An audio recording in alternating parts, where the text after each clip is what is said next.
What's going on, guys? My name is Voss, and if you're new to the channel, thanks for stopping by. We are in something very different today. This is a 2012 Volkswagen Jetta turbo diesel sport wagon, and we're gonna get it out of the road and see how it does.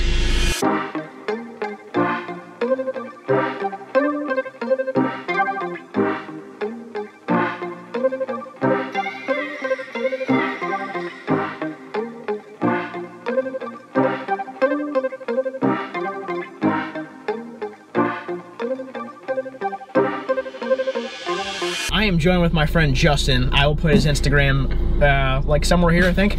But you probably remember Justin from the Camry video. We did a GM owner drives a Tesla video. And then I think there's one that's coming out. Yep, eventually. We're in the 3C rally. He's been in a lot of stuff. But, you know, give me a little background. How's the Camry been? How has the rest of your vehicles been? So how's being a GM owner? Sorry. The GM owner, the Silverado, is in the shop right now. In the shop would be my garage. I drove to Hicksville Auto Recyclers to get some new fenders, and then I decided I'd come visit Vossman on the way. The Camry, 2 days after we filmed the video, I overheated it nuclear hot and blew the head and warped it. And so if this is the temp gauge, the temperature was here. It read about 2,000 RPMs on the tach. It did not like that. But so we filmed that entire review, and then you drove about 400 miles home, and then it died. And then it died. Yep. At least it died 5 miles from my house. That could have been worse. It could have broken in Dayton. Yeah, you don't want that. Dayton, no. Dayton's no good. No. I'm also joined with my friend Eric. You've probably never seen him on the channel because he's been behind the scenes. He's the owner of the Challenger RT, and he did have a Challenger GT, and he's going to be helping out a little bit here and there, and maybe a little bit on the Porsche rebuild. So, but today we are in, like I said, a 2012 Volkswagen Jetta SportWagen turbo diesel. I think that's all of the things for it. Yeah, right? there's a lot of names and badges to this one.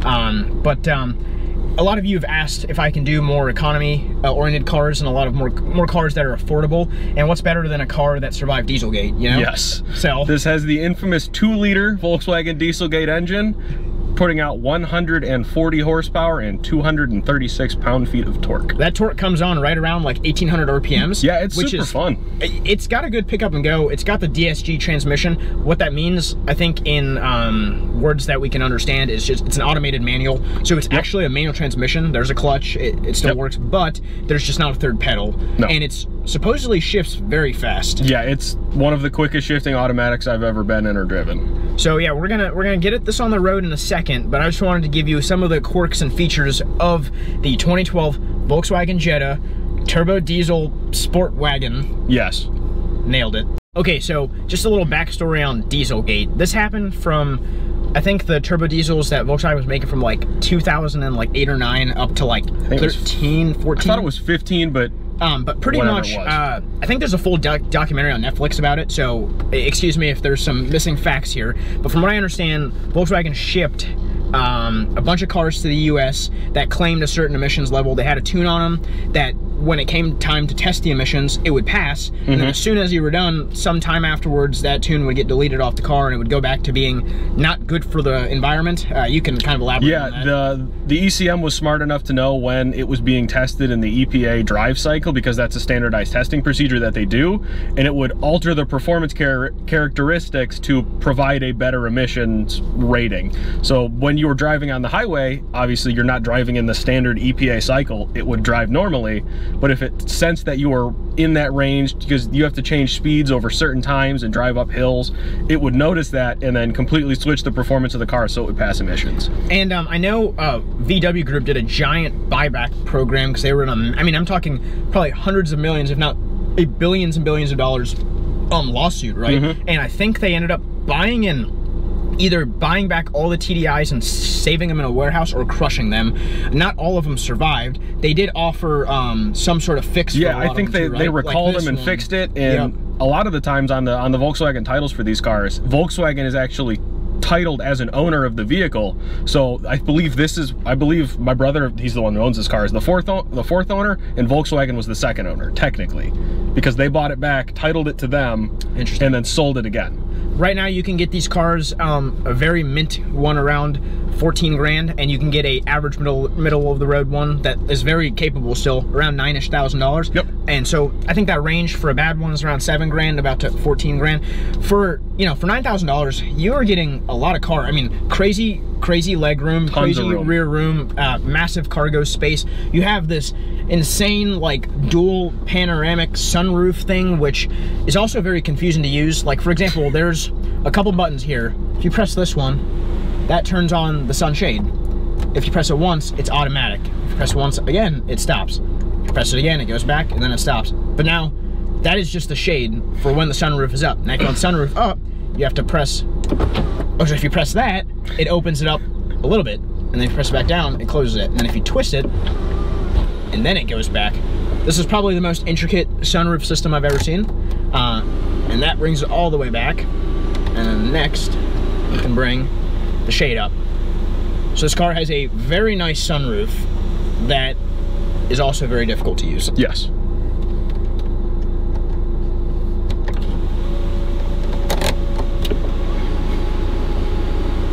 Gonna be some epic B-roll footage if we can get it to work.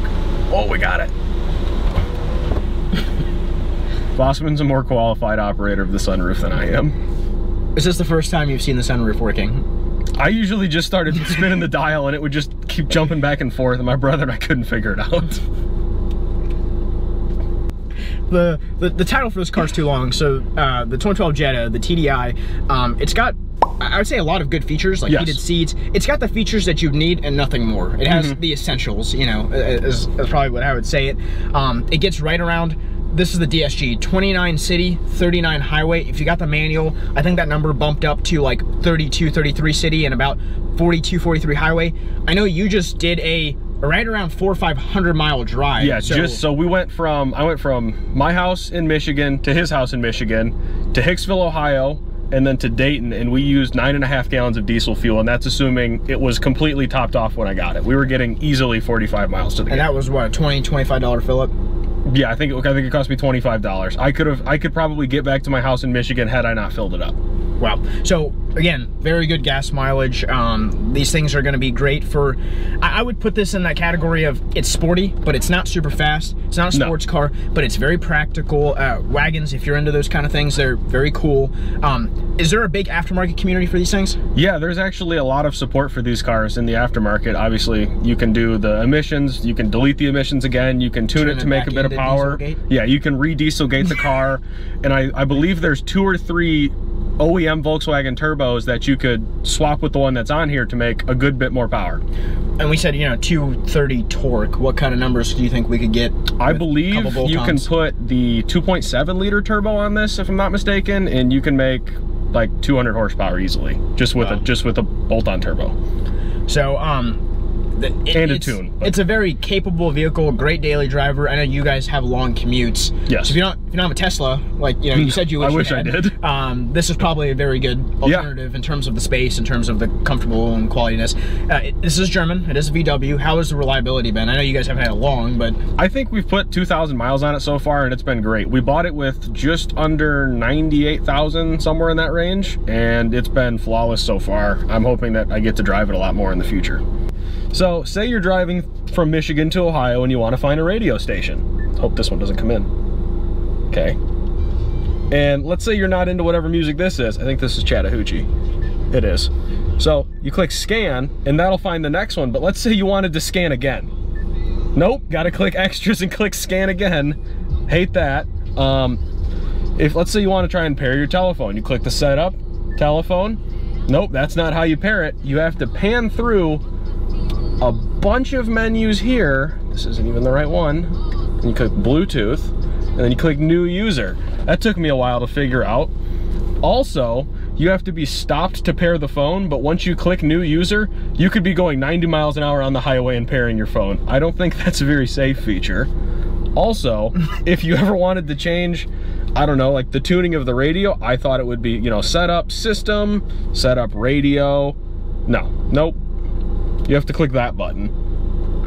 I think that's really the only knock you have on this so far. Yes. So I would say overall, you are planning on changing this out to a Android Auto or something, right, with a backup camera? I hope you can't see the wire that I think is kind of in the back there.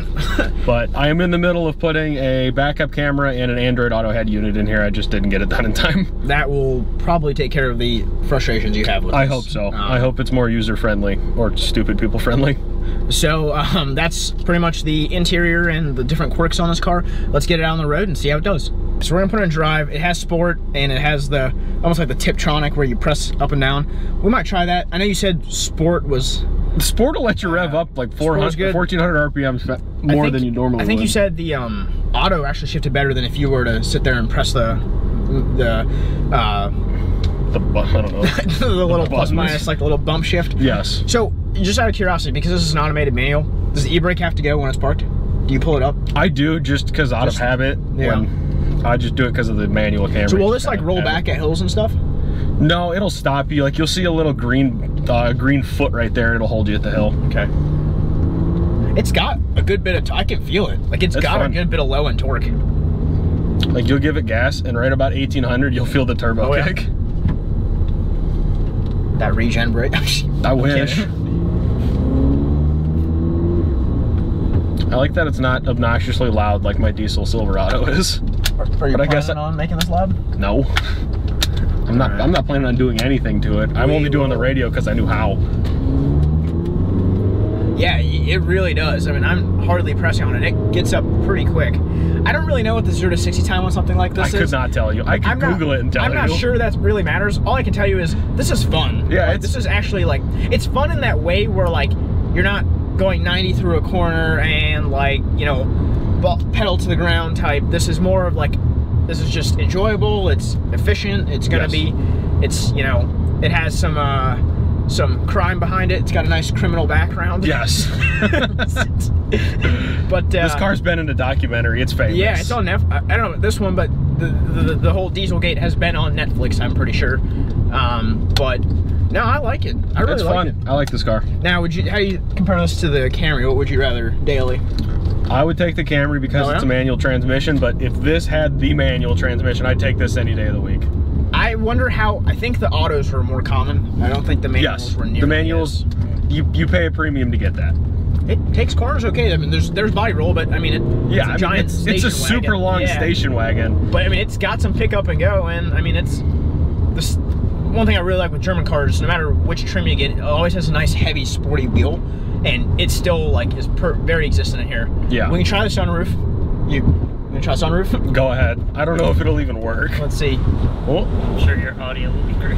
We'll just try it. But yeah, I mean, this has got like all the like. It's not common to get a dual like panoramic, whatever the heck you call it, sunroof in a car. This one's especially cool because it's the wagon. You don't see a lot of wagons, and you especially don't see a lot of the diesel wagons. At least I don't where I live. I mean, this feels like pretty much most German cars. It feels good. Yeah. It feels refined. It feels, you know, polished. I can see the whole infotainment being annoying, but you know, as soon as you change that, I'm sure it'll be. I'm very excited to put the Android Auto head unit in. But I mean, yeah, I mean, this is a lot of you have been asking me if I can do more, you know, daily driver, more reviews that, you know, I don't want to say the average person because just the everyday or more common people can afford. It's not, I would say, as attainable to just go pick up a $60,000 like sports car or a $100,000 supercar or whatever. So you know, these are fun. I mean, this is a good car. It's got a good pickup to it. All right, we're passing some cops. It's got plenty of storage space. I can fit 3 full-size Silverado fenders in the back, in addition to tool bags, 2 duffel bags, a backpack, and like a case of water. You could fit so much stuff in this. Oh, sorry, Honda Odyssey. There has been so many cops out today. Oh my God. Yeah, this is a 2012 Volkswagen Jetta TDI SportWagen. SportWagen, yes. Diesel. And they spell it with an E. SportWagen. Oh. They spell it German-like. But yeah, this is okay. This is a good car. Like I said, you're gonna find the most use out of this for somebody who has got big commutes, got a family. It's still preppy and fun. We'll try sport mode. How's the leg room? Yeah, it's pretty good back here. Not bad. You're what, 5'10"? Yeah, about 5'10". The seats are comfortable. I really like the material. I do too. Sport mode is fast. This gets to acceptable speeds very quickly. Yes. Yeah, honestly. It gets to the speed limit in time. Yeah, very quickly. So I like it. I really like. I think this is a great car. We'll try the manual shift as well. So we're in 6th, 5th. Even then, terrible. It's a fast shift. All right, guys, that's gonna wrap up the review on a 2012 Volkswagen Jetta TDI SportWagen. Yes. With an E. You know, like I said, this is a great vehicle if you want to pick one up. I think if you can find them, they are harder to find post Dieselgate. If you can find them, I would say for under 10 grand, you're getting a whole lot of cargo. Yeah, I'm very excited to see how many miles we can rack up on this thing. The older TDIs that they made back in like the early 2000s, I've seen some of those with 300,000, 400,000 miles running strong. I have a friend who has one with enough miles that the odometer reset, he's hit $2 with it, still runs, and he has cut the fenders out and put like sand paddle tires and taken it to the sand dunes, and it's got a tractor flapper for the exhaust, and he just beats the crap out of it and it just keeps going. So reliability is definitely the strongest. I mean, it's a different engine, but right. Volkswagen small diesel engines have been known for reliability, and I'm sure this one's going to be just as good. So I hope you enjoyed this review. Comment below on if you want to see more entry-level cars or more everyday drivers, just, you know, whatever you want to see, comment below. I've started posting some tech videos. You're going to see some more reviews around computers and different stuff, drones and whatnot, cameras. So if you like that stuff, let me know as well. I can keep doing it. But if you enjoyed this, hit that like button. That's a huge way to help me out. Make sure you check out Justin on Instagram. I'll put it here somewhere. But thank you for watching, and I will see you in the next video.